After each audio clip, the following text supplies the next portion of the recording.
hard. Yeah, these are something else though. Are they very reliable?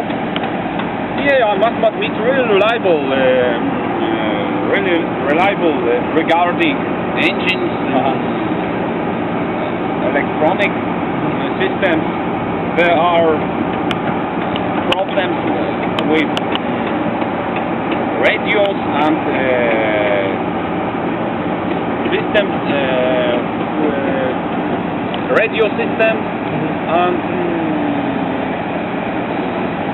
broadly speaking, laser systems. Okay. Really, Because they recently the choppers were equipped with cutting-edge systems with not work with the previous. So it has